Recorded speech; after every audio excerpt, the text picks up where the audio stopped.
नमस्कार बच्चों, आप सभी को आज़ादी की हार्दिक शुभकामनाएं। आप सभी लोग जानते होंगे कि आज के दिन ही ये देश यानी भारतवर्ष एक आज़ाद मुल्क बना था, यानी आज़ाद देश बना था। और इसी आज़ादी के अवसर पर ज़रूरी है मेरी तरफ से, क्योंकि मैं इकोनॉमिक्स पढ़ाता हूँ आप सभी को, तो ज़रूरी क्या हो जाता है, आर्थिक आज़ादी को समझना। क्या होती है ये आर्थिक आज़ादी, और एक देश कैसे आर्थिक रूप से स्वतंत्र होगा, यानी आर्थिक स्वतंत्रता से वास्तविकता में क्या सरोकार है। आज की अगर पृष्ठभूमि को देखें तो क्या हम आर्थिक रूप से आज़ाद हैं, और नहीं हैं तो क्यों नहीं हैं, और हैं तो कैसे हैं, और कैसे एक देश आर्थिक रूप से आज़ाद हो सकता है, ये भी जानना बड़ा ज़रूरी है।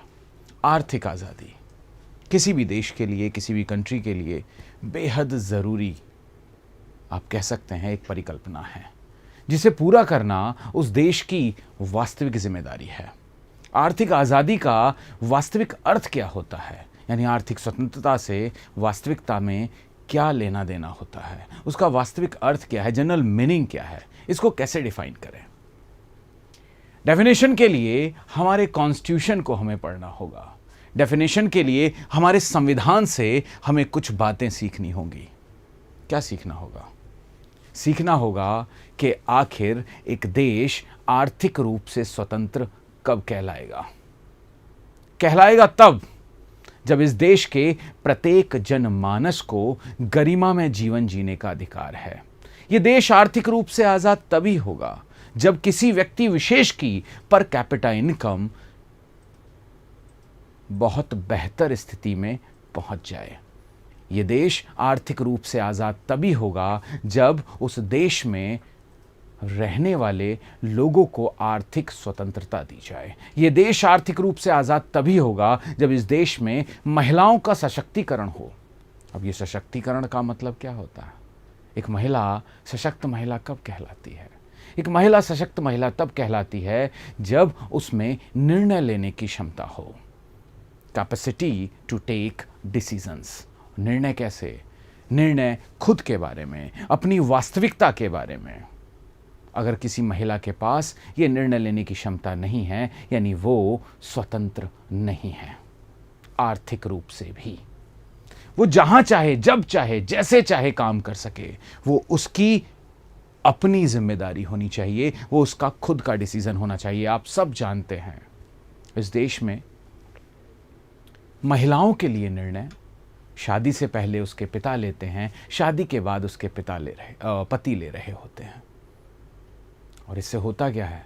इससे होता यह है कि वो महिला कभी भी आज़ाद नहीं हो पाती, अपने लिए डिसीजन कभी ले ही नहीं पाती।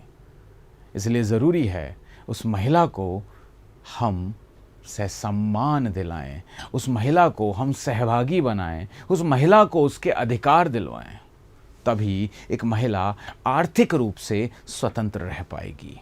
हाँ, इसका सामाजिक स्वतंत्रता से भी लेना देना है, लेकिन मैं चर्चा केवल आर्थिक स्वतंत्रता की कर रहा हूं। यह तो व्यक्ति विशेष, महिला विशेष, उसमें भी अनुसूचित जाति, जनजाति, माइनॉरिटी विशेष के लिए है। एक देश आर्थिक रूप से आजाद कब होता है? जब वो खुद अपने लिए डिसीजन ले सके। इस देश की सबसे बड़ी समस्या अगर कुछ थी, कुछ है और कुछ हो सकती है, वो है कि इस देश में संप्रभुता होते हुए भी संप्रभुता का ना होना। अपने लिए डिसीजन ये देश नहीं ले पाता। क्यों नहीं ले पाता? रीजन क्या है उसके पीछे का? रीजन है कि भारत आर्थिक रूप से आजाद नहीं है। शुरुआत में नहीं था, आज भी नहीं है, लेकिन भविष्य हमको वैसा नहीं बनाना है। हमारा भविष्य गुलामी की जंजीरों में नहीं जकड़ा होना चाहिए। उसके लिए जरूरी है हम आज स्टेप लें, हम आज से कदम बढ़ाना शुरू करें। इसके लिए हमारी सरकार ने कुछ ना कुछ कदम हमेशा निरंतर बढ़ाए हैं कि ताकि हमें आर्थिक स्वतंत्रता मिल सके वास्तविक रूप में। आपको पता होगा 1991 तक ये देश एक क्लोज्ड इकोनॉमी के दौर में गुजर रहा था, बंद अर्थव्यवस्था। क्यों था यह बंद अर्थव्यवस्था के दौर में? रीजन था कि हमारे पास विदेशी मुद्रा भंडार नहीं था, हमारे पास फॉरेक्स रिजर्व नहीं था। और जब हमारे पास फॉरेक्स रिजर्व नहीं है तो हम विदेशों से आयात कैसे करेंगे? आप कह सकते हैं सर निर्यात करेंगे, उससे विदेशी मुद्रा आएगी, और जब विदेशी मुद्रा आएगी तो हम आयात आसानी से कर सकते हैं। लेकिन निर्यात करने के लिए निर्यात लायक वस्तुएं आपके पास होनी चाहिए। हमारे पास सबसे बड़ी एक समस्या हमारे साथ चल रही थी, और वो समस्या थी कि हमारे पास साइंस एंड टेक्नोलॉजी का, विज्ञान और तकनीक का अभाव था। तो हमने ये सोचा कि अगर हमें आर्थिक रूप से आज़ाद रहना है, हमें संप्रभु रहना है, हमें अपने लिए डिसीजंस खुद लेने हैं, तो उसके लिए ज़रूरी है कि हमें किसी से ऋण लेना ना पड़े। तो हमने आयात को ही रोक दिया, और जब हमने आयात को रोका तो अन्य देशों ने भी हमसे आयात करना बंद कर दिया, यानी हमारा निर्यात भी रुक गया, जो थोड़ा बहुत हम निर्यात कर भी लेते थे। फिर आई वो घड़ी, 1991 का वो दिन, जिस दिन भारत ने आईएमएफ से लोन लिया और आईएमएफ ने भारत के ऊपर सैप और सैफ प्रोग्राम लागू कर दिया। संरचनात्मक समायोजन सुविधा या कार्यक्रम लागू कर दिया गया भारत के ऊपर, जिसमें भारत से दो बातें कही गई। पहली बात, सुधार। आपको अपनी इकोनॉमी में क्या लाना है? सुधार, रिफॉर्म लाना है। और दूसरी बात कही गई कि आपको एलपीजी को अपनाना है, लिबरलाइजेशन, प्राइवेटाइजेशन एंड ग्लोबलाइजेशन। अभी तक हम अपने लिए निर्णय स्वतंत्रता पूर्वक ले पा रहे थे, लेकिन अचानक से जब भारत ने ऋण लिया आईएमएफ से, तो आईएमएफ ने कहा आप सुधार लाओ, आप प्राइस रिफॉर्म लाओ, कीमत सुधार लाओ। लगता तो ऐसा है सुनने में कि जैसे उन्होंने ये हमारे बेहतरी के लिए किया था, कि प्राइस रिफॉर्म अच्छी बात है, लेकिन वो जानते थे कि जब तक प्राइस रिफॉर्म नहीं होगा, कीमत सुधार नहीं होगा, तो इनके देश में हमारा प्रोडक्ट जैसे ही जाएगा तो ये अपने प्राइस को इन्हेंस कर देंगे, अपनी कीमतों को बढ़ा देंगे। और जब कीमतें बढ़ जाएंगी तो बढ़ी हुई कीमतों में हमारे प्रोडक्ट को कोई खरीदेगा नहीं। इसलिए ज़रूरी है कि पहले आपको कीमत सुधार लाना होगा। उसके साथ साथ आप राजकोषीय सुधार लाओ, राजकोषीय सुधार, फिस्कल रिफॉर्म आपको अपने देश में लाना होगा। सवाल उठता है कि सर ये राजकोषीय सुधार क्या है? किसे कहते हैं हम फिस्कल रिफॉर्म, या किसे कहेंगे हम फिस्कल रिफॉर्म? बच्चों, राजकोषीय सुधार का मतलब है कि सरकार घाटे की सरकार ना हो, क्योंकि उनको पता था कि अगर सरकार घाटे की सरकार होगी तो सरकार, ये वाली सरकार, टैक्स ज़्यादा लगाएगी, इससे कीमतें क्या हो सकती हैं? बढ़ सकती हैं, और बढ़ी हुई कीमतों पर कोई हमारे प्रोडक्ट को खरीदेगा नहीं। तो बेशक 47 के बाद 1991 तक हम आज़ाद रहे, लेकिन 1991 से हम फिर से गुलामों की जंजीरों में जकड़ना शुरू हो गए।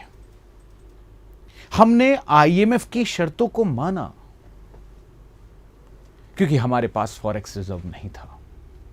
हमने अपनी इकोनॉमी के द्वार खोल दिए एलपीजी के जरिए। हमने टैक्स में रिवेट देना शुरू किया, सब्सिडीज देना शुरू किया, निजी संस्थानों को बढ़ावा देना शुरू किया, और उसके साथ साथ ग्लोबलाइजेशन को भी अपनाया, वैश्वीकरण को भी अपनाया। हम फिर से गुलाम थे, आईएमएफ के प्रेशर में रहकर काम कर रहे थे। लेकिन अच्छी बात यह हुई कि इंडिया ने रिफॉर्म लाना शुरू किया, अपने फिस्कल डेफिसिट को कम करता चला गया, कीमतों में भी सुधार रखा, और इकोनॉमिक ग्रोथ 9% के अप्रॉक्स पहुंचा दिया। और लगने लगा कि ये सुधार तो हमारे लिए बेहतर है, मूल बाण साबित हुए। हमने प्राइवेटाइजेशन को अपनाया, ग्लोबलाइजेशन को अपनाया, लिबरलाइजेशन को भी अपनाया, और इन सब के बदौलत भारत का एक्सपोर्ट प्रमोट होना शुरू किया। इसके लिए भी हमने बहुत सारे प्रोग्राम्स अपनाए। लेकिन गुलामी से निकलना भी ज़रूरी था। हमें IMF से आगे से लोन नहीं लेना था और हमने लेना बंद किया, और इसी के बाद हमने FRBM act, fiscal responsibility and budget management act 2003 launch किया, जिसमें हमने स्वेच्छा से ये सब निर्णय लिए। सब अच्छा चल रहा था, लेकिन अचानक से रिसेशन आया और रिसेशन ने भारत को घेर लिया। 2007 की वो मंदी, 2011-12 में वो मंदी पुनः आई, जिससे निकलना भारत के लिए बड़ा कठिन था। लेकिन भारत ने जिद नहीं छोड़ी और अपने एक्सपोर्ट को इतना प्रमोट किया कि लोगों ने मार्केट में डिमांड करना कम ही नहीं किया।